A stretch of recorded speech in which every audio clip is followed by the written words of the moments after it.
Hola, ¿cómo están? Soy el tío Guillermo y hoy día vamos a conversar y aprender de la palabra del Señor. Esta palabra se encuentra en el libro de Primera de Reyes, capítulo 17. Vamos a leer del versículo 1 al 16. Eh, si tienen una Biblia a mano, la pueden buscar. Si le pueden pedir ayuda al papá también o a la mamá, porque este libro se encuentra en el Antiguo Testamento. Mientras lo buscan, les voy a contar que hoy día, con esta palabra, lo que vamos a aprender es a diferenciar entre la necesidad y el deseo. Mientras tanto, ustedes lo buscan, yo les voy a compartir la palabra en la pantalla. Bien, antes de leer, vamos a orar al Señor. Te invito a orar. Padre Celestial, te damos muchas gracias, Señor, por este tiempo. Padre, te pedimos que nos ayudes a poder entender, a poder comprender y también poner en práctica, Señor, tu enseñanza en nuestra vida diaria. Ayúdanos, Padre amado. Permítenos, Señor, tener esa sabiduría, Padre Celestial. Porque si tú nos hablas, nosotros queremos tener un corazón dispuesto para aprender. Por eso te damos gracias, también por este tiempo de oración. Muchas gracias en el nombre de Jesús. Amén. Bien, la palabra del Señor dice: el profeta Elías, que era de Tise, de la región de Galaad, dijo a Acab: juro por el Señor, Dios de Israel, a quien sirvo, que en estos años no lloverá ni caerá rocío hasta que yo lo diga. Por eso el Señor le dijo a Elías: vete de aquí hacia el oriente y escóndete en el arroyo Kerit, que está al oriente del Jordán. Allí podrás beber agua del arroyo, y he ordenado a los cuervos que te lleven comida. Elías hizo lo que el Señor le ordenó, y fue, y se quedó a vivir junto al arroyo Kerit, al oriente del río Jordán. Y los cuervos le llevaban pan y carne por la mañana y por la tarde, y el agua la bebía del arroyo. Pero al cabo de unos días el arroyo se secó, porque no llovía en el país.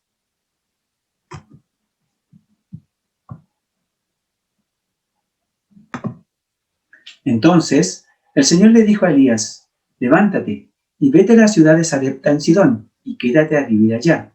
Ya le he ordenado a una viuda que allí vive que te dé de comer. Elías se levantó y se fue a Sarepta. Al llegar a la entrada de la ciudad, vio una viuda que estaba recogiendo leña.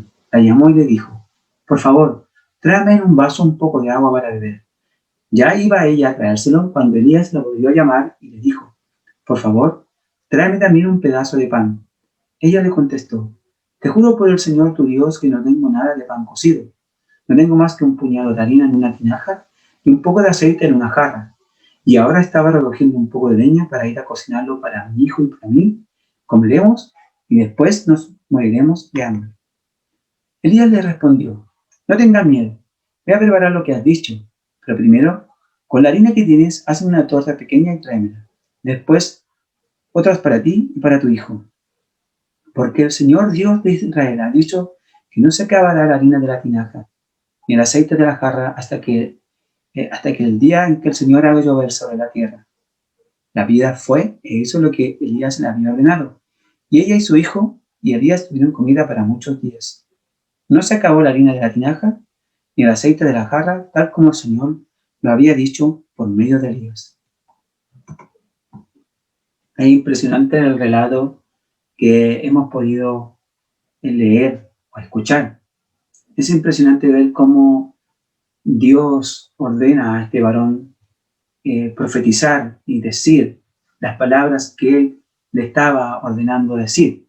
Estaba ordenando decir al pueblo y al mismo rey que no iba a llover, que no iba a llover sobre la tierra y que iba a haber hambre, porque cuando no llueve, los campos no producen el fruto. Y estamos hablando de todo lo que nosotros conocemos y que comemos diariamente, como la harina, como el trigo, como el pan, como las verduras, ¿cierto? Y sin alimento, el hombre no puede vivir. Si no llueve, tampoco va a haber agua. Por lo tanto, los ríos se iban a secar, los arroyos se iban a secar. ¿Y de dónde iban a sacar agua? Bueno, es por eso que es tan impresionante este relato. La historia nos indica que este relato fue y ocurrió cuando Israel estaba dividido en dos. Existía el reino del sur, que es Judá, y el reino del norte, Israel.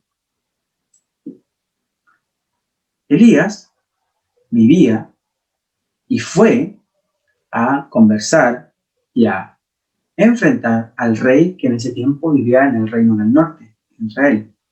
El rey se llamaba Acab.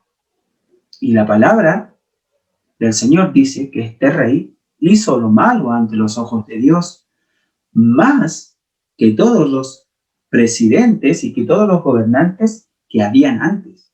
¿Se imaginan? Queda destacado en la palabra de Dios que este presidente, que este rey que gobernaba este pueblo, había hecho, pues estaba haciendo lo malo delante de los ojos de Dios a tal punto que lo había y lo estaba haciendo más que todos los gobernantes que antes habían dejado de lado a Dios.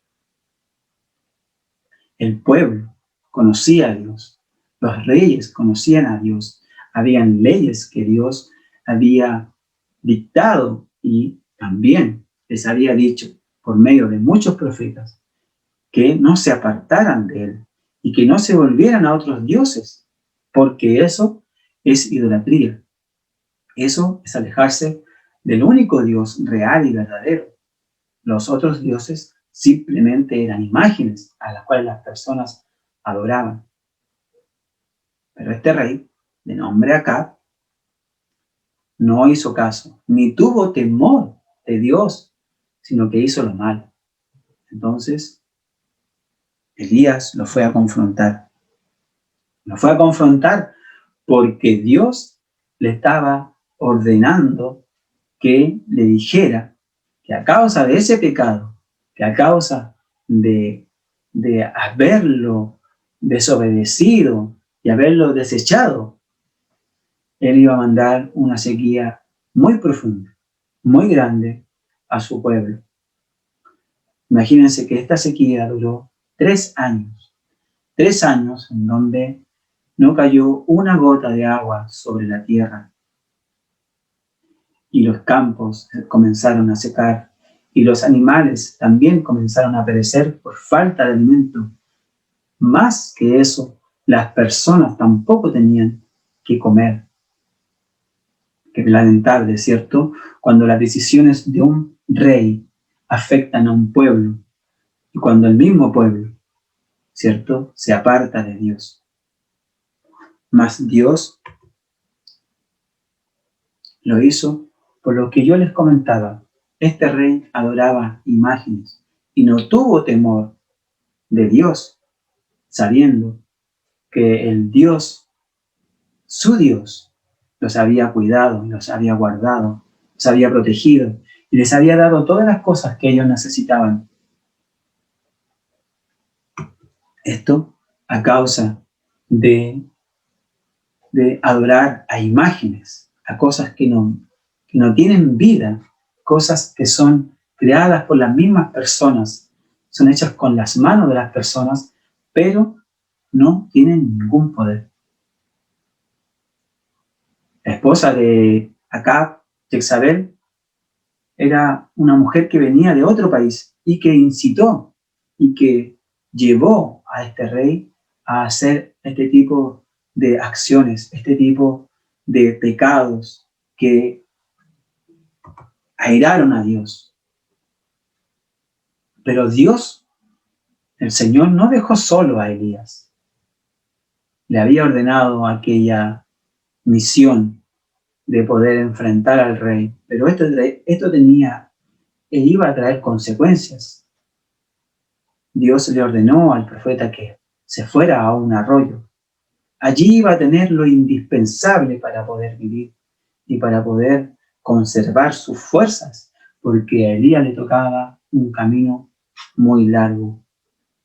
Allí vemos en el relato que Elías tenía lo suficiente y lo indispensable, lo básico, la necesidad más importante. Bebía agua del arroyo y los cuervos le traían comida durante la mañana y durante la tarde. Quizás deberíamos pensar un momento y asimilar lo que significa que unas aves, en este caso cuervos, le trajeran alimento al profeta. Esto era ordenado por Dios. Como vemos, Dios actúa sobre la creación. Dios actúa sobre los animales y los animales son obedientes a la voz de Dios.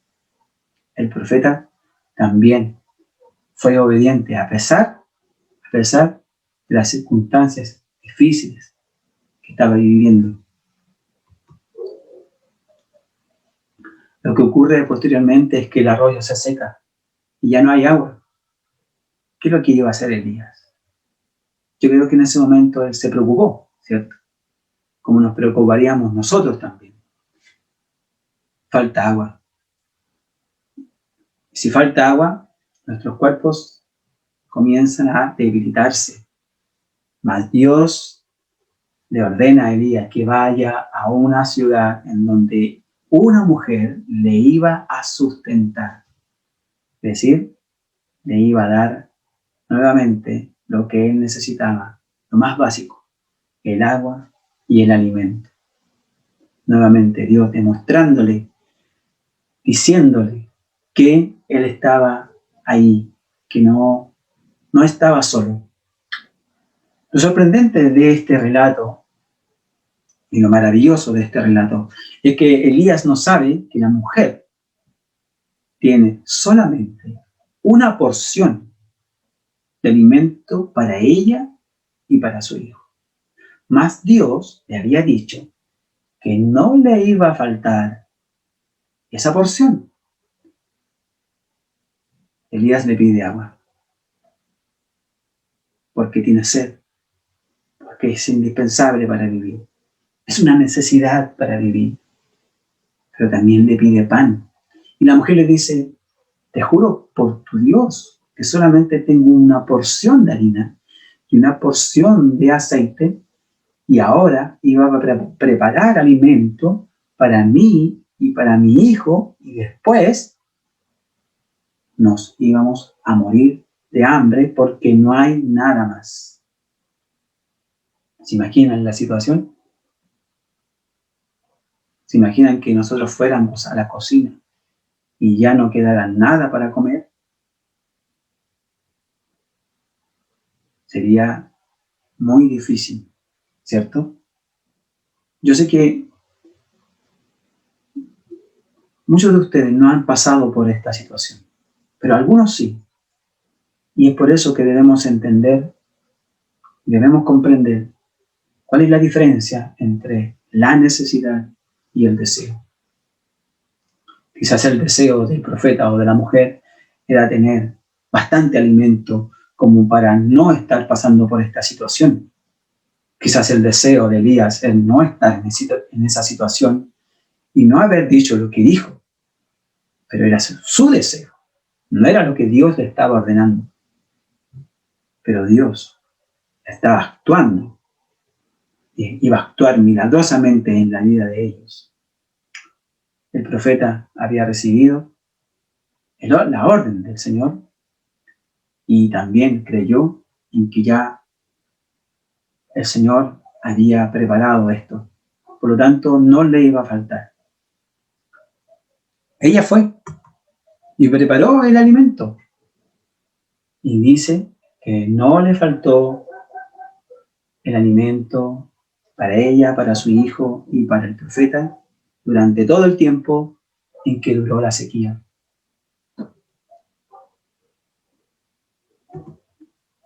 Entonces, la reflexión es que debemos aprender que una necesidad se refiere a aquellos elementos, sin los cuales no es posible la supervivencia.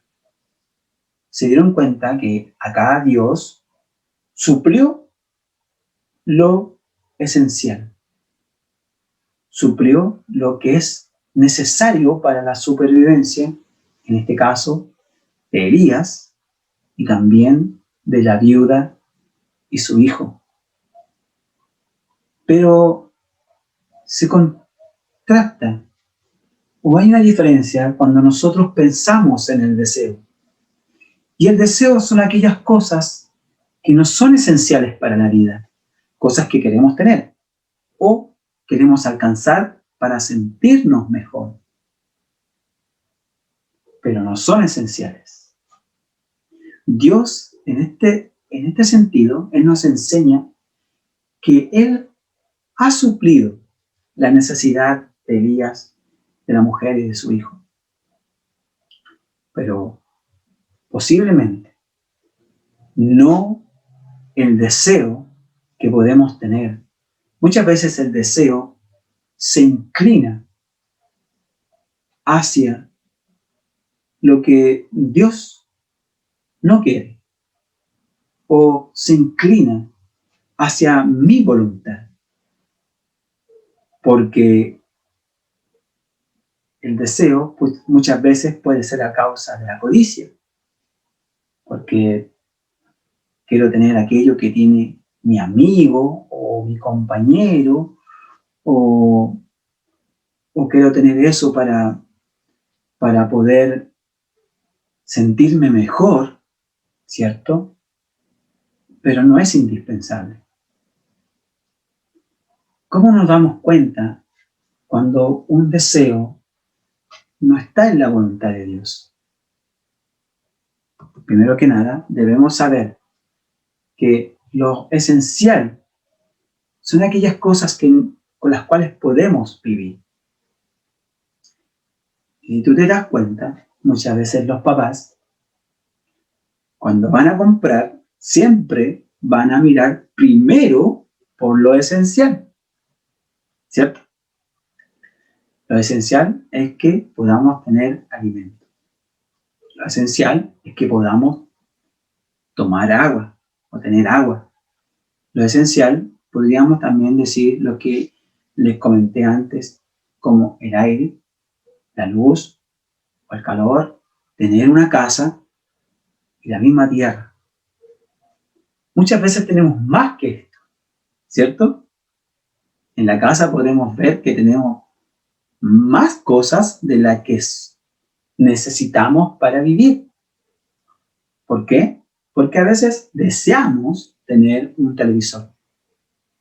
Y está en la casa, ¿cierto? O necesitamos tener un teléfono. A veces esos deseos, como les comentaba, no es que sean malos. Para algunas personas, un deseo es una necesidad. Le podemos preguntar al papá por qué tiene un vehículo o un auto. Y muchas veces ese auto se convierte en una necesidad para trabajar. ¿Ya? Entonces, lo que debemos aprender y debemos dar gracias a Dios en que tenemos lo que necesitamos, tenemos lo indispensable. Dios suple lo indispensable para que nosotros podamos vivir. Entonces, damos gracias a Dios porque Dios nos da lo indispensable. Fíjense que en el libro de Mateos, el Señor nos habla sobre esto y nos dice que Él nos cuida de tal manera que nosotros no debemos preocuparnos por aquellas cosas. No debemos preocuparnos, por ejemplo, de qué vamos a comer o cómo vamos a vestirnos. Él dice, no se preocupen por esto. No se preocupen cómo se han de vestir, ni en el alimento. ¿Ustedes se han fijado que las aves del cielo no trabajan?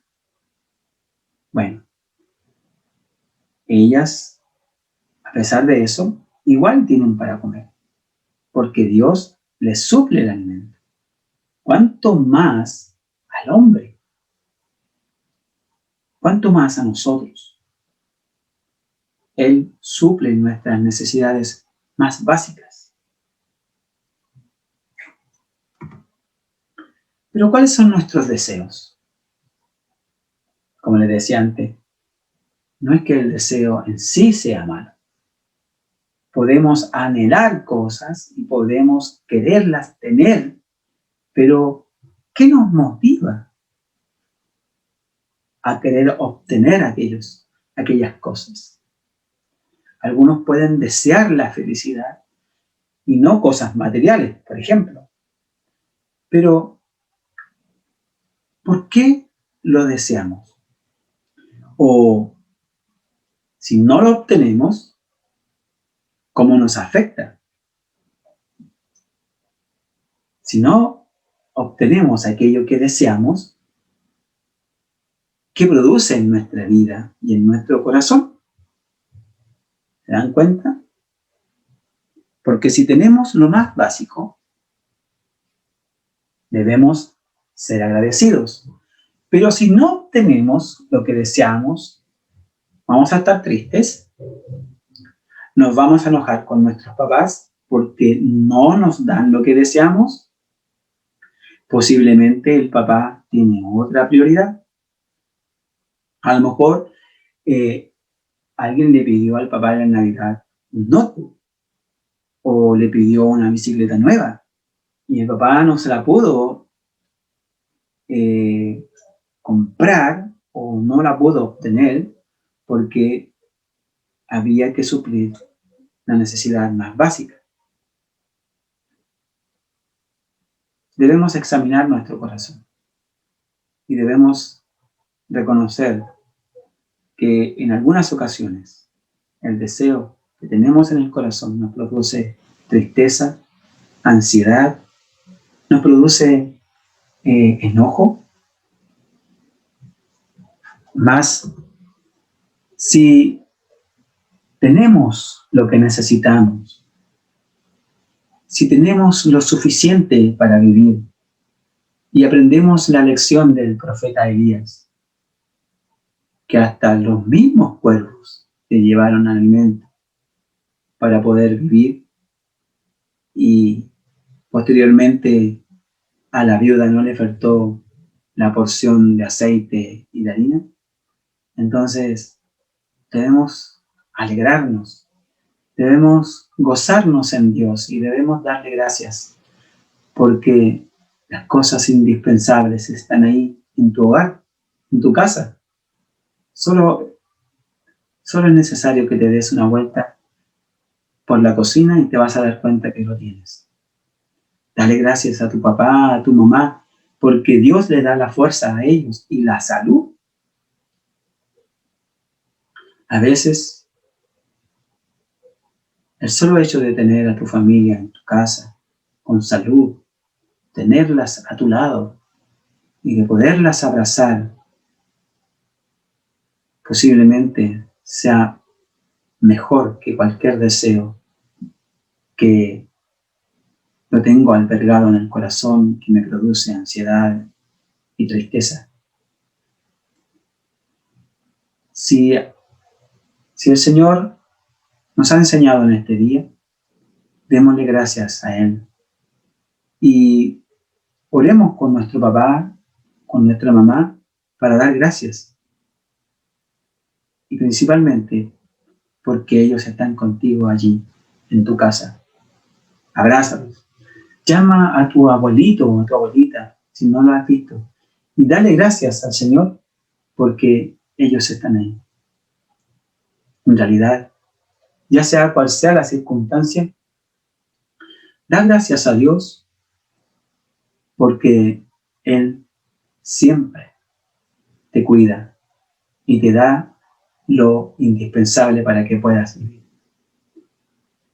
Antes de poder terminar, te quiero comentar que hay un versículo que se encuentra en el libro de Filipenses, en el versículo 4, en el capítulo 4, versículo 19.